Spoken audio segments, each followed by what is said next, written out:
अपनी trading screen को देखिए। वो जो हरे और लाल निशान दिखते हैं, वो सिर्फ डेटा नहीं है, उन्हें हम कैंडलस्टिक चार्ट्स कहते हैं। और ये आज की फाइनेंस की दुनिया का एक बहुत ज़रूरी हिस्सा है। लेकिन क्या कभी सोचा है कि इस टूल का असली राज 18वीं सदी के जापान के चावल बाजारों में छिपा है? चलिए आज कैंडलस्टिक चार्ट्स के इसी अनसुने इतिहास की गहराइयों में उतरते हैं। और हमारी इस पूरी पड़ताल का आधार है ये किताब। स्टीव निसन वो इंसान हैं जिन्होंने, कह सकते हैं, इस जापानी तकनीक के ज्ञान का दरवाज़ा पश्चिमी दुनिया के लिए खोला। इससे पहले तक ये सारा ज्ञान, ये सारी समझ सिर्फ पूरब तक ही सिमटी हुई थी। सच में ये सोचना भी कितना अजीब लगता है ना। मतलब आज जो तकनीक हर ट्रेडर, हर फाइनेंशियल एनालिस्ट की उंगलियों पर है, वो 1989 तक, सोचिए 1989 तक पश्चिमी दुनिया के लिए एक पहेली बनी हुई थी। निसन की ये बात हमें एहसास दिलाती है कि जानकारी का ये गैप कितना कितना ज़्यादा गहरा था। एक ऐसी चीज़ जो सदियों से छिपी हुई थी। और आज देखिए, हालत यह है कि एक छिपे हुए जापानी रहस्य से निकलकर ये तकनीक अब दुनिया भर के लाखों ट्रेडर्स के डेस्कटॉप और फ़ोन पर मौजूद हैं। सही मायनों में इसने मार्केट को देखने का, उसे एनालाइज करने का तरीका ही हमेशा के लिए बदल दिया। तो सवाल उठता है कि ये इतनी पावरफुल और एक ज़माने में इतनी सीक्रेट रही तकनीक आखिर आई कहाँ से? बस यही सवाल हमें कहानी की जड़ तक ले जाता है। क्योंकि देखिए, ये सिर्फ एक चार्टिंग टूल नहीं है, इसकी जड़ें इतिहास में बहुत बहुत गहरी हैं। तो चलिए पता लगाते हैं कि इसका जन्म कहाँ और सबसे ज़रूरी क्यों हुआ। तो चलिए अब समय में पीछे चलते हैं। हमारी ये यात्रा हमें ले चलेगी सीधे 18वीं सदी के जापान में।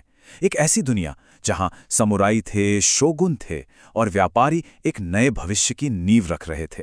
और जानते हैं, इसी माहौल में इस क्रांतिकारी विचार की जड़ें छिपी हैं। और एक जापानी कहावत है जो हमारी इस खोज के लिए बिल्कुल फिट बैठती है। पुराने से पूछकर ही हम नया सीखते हैं। मतलब अगर कैंडलस्टिक्स की आज की ताकत को हमें पूरी तरह से समझना है तो हमें उनकी पैदाइश की कहानी को जानना ही होगा। उनका अतीत ही उनकी असली ताकत का राज खुलेगा। हमारी कहानी युद्ध के मैदान से शुरू होती है और बाजार तक पहुंचती है। ये बात है सामंती जापान की, एक ऐसा दौर जहां देश सदियों के संघर्ष के बाद एक हो रहा था। लेकिन अब एक नए तरह की लड़ाई लड़ी जा रही थी, धन और व्यापार की लड़ाई। और बस इसी माहौल में एक बिल्कुल नए विचार का जन्म हुआ। और इस कहानी को समझने के लिए इस दौर को समझना बहुत जरूरी है। सिंगोकू जिदाई। सोचिए, 100 साल, पूरे 100 साल तक चले इस गृह युद्ध ने जापान को लगभग तोड़कर रख दिया था। हर तरफ बस अराजकता और अस्थिरता थी। लेकिन कहते हैं ना, हर अंधेरी रात के बाद सुबह होती है। तो बस इसी अराजकता के बाद शांति और समृद्धि का एक नया दौर आने वाला था। और ये जो बदलाव था वो बहुत नाटकीय था। आप देखिए, एक सदी के लंबे, थका देने वाले युद्ध के बाद देश आखिरकार एकजुट हुआ। और जैसे ये एकीकरण हुआ, इसने शांति स्थापित की। और शांति ने क्या किया? उसने व्यापार के लिए नए नए रास्ते खोल दिए। तो हुआ ये कि एकीकरण के साथ शांति आई और शांति के साथ आई एक नई आर्थिक क्रांति। जैसे ही युद्ध के बादल छटे, व्यापार की नदियां बहने लगीं। जापान में पहली बार एक राष्ट्रीय बाजार उभर रहा था। और इस नए बाजार का केंद्र क्या था? चावल।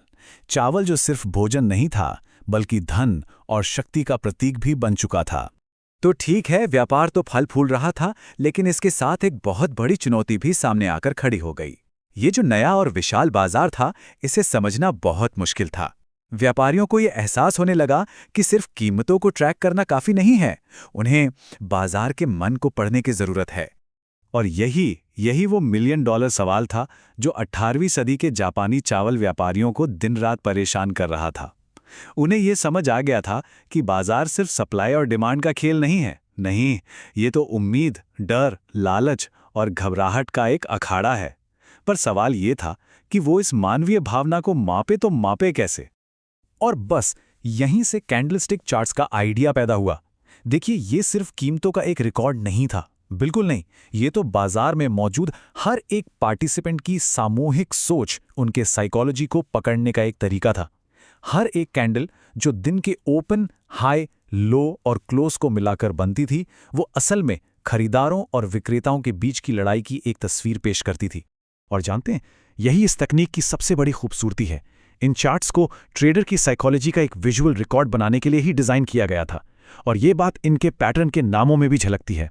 कितनी रंगीन और काव्यात्मक नाम है, जैसे डार्क क्लाउड कवर जो एक बैरिश यानी मंदी का माहौल दिखाता है, या फिर मॉर्निंग स्टार जो एक बुलिश यानी तेजी का संकेत है, उम्मीद की किरण की तरह। ये सिर्फ डेटा नहीं है, ये तो सिंबल्स के जरिए कही गई बाजार की कहानी है। तो अब सवाल ये उठता है कि ये सदियों पुरानी कहानी आज के इस हाई स्पीड डिजिटल ट्रेडिंग की दुनिया में क्यों मायने रखती है? क्योंकि इसका जो सार है, जो इसकी आत्मा है, वो आज भी उतनी ही सच्ची है, उतनी ही प्रासंगिक है। चलिए देखते हैं कि हम इस अतीत से क्या सबक सीख सकते हैं। तो इतिहास हमें सिखाता क्या है? पहली बात तो ये कि कैंडलस्टिक चार्ट सिर्फ डेटा पॉइंट से कहीं बढ़कर हैं।